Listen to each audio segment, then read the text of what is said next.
So continuing with our discussion with the data life cycle, we will be discussing the different steps, different stages, right from the data entering into your system, then processing that data, generating insights, right? So as you can see over here, there are four stages: data ingestion, data storage, data processing, and data visualization. So ultimately, we are taking the raw chunk of data into our system and we are generating the value. We are making it meaningful and consumable for our business users.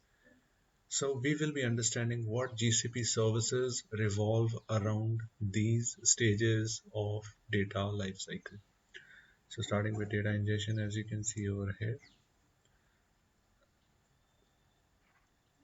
we have streaming, we have batch, we have application logs. Now these are some of the instances, some of the examples of a typical data generation scenario.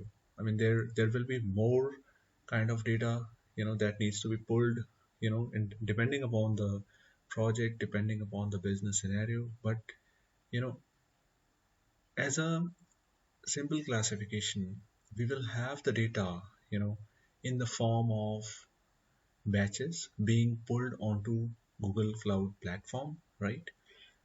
Or data being directly streamed into Google Cloud platform, and then in the form of application logs, right? And then each different scenario will demand a different set of services to be employed. Like in the case of streaming, typically we would go with Cloud PubSub, managed Apache Kafka, and then if it is a batch transfer that we are doing into GCP, we can employ Cloud Transfer Service, Transfer Appliance. We will definitely get into details of these services in our later discussions. But for now, I will move on to data storage. Once the data is on your system, now we need to store it, right? We need to, whether it is raw, unstructured storage we are talking about, for which we have Google Cloud Storage. We can create buckets, we can create folders, we can store the files in, that can be of different formats, right? We will definitely discuss in detail about Google Cloud Storage in our later discussion. Then if it is a structured storage we are talking about, if we are talking about managed databases, right? We will have SQL, NoSQL databases. For managed SQL databases, we have services like Cloud SQL, Cloud Spanner, BigQuery, right? And then for NoSQL area, we have Cloud Data Store and Cloud Bigtable services. We'll definitely get into detail of all these services in our later discussions. And moving on, once you have stored the data onto your system, the next step is processing and analyzing that data. For that, we have different set of services, that are categorized broadly, into into the components as you can see over here. We have data preparation, right? For which we have Cloud Data Prep service. Then we have, we have processing pipelines, for which we have Cloud Data Flow and Data Proc.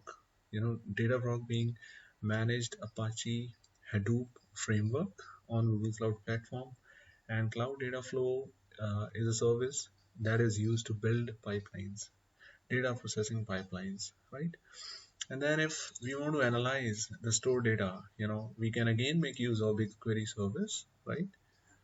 And then there are a plethora of cloud ML APIs, right? As you can see, for vision, speech, natural language processing, for video intelligence APIs. So we can make use of these APIs as well. We'll cover them in detail definitely. Then the last step, that is visualizing your ready data, right? So we have Cloud Data Studio to build beautiful charts and visualization, and then we have Cloud Data Lab as another service to make visualizations. So thank you guys.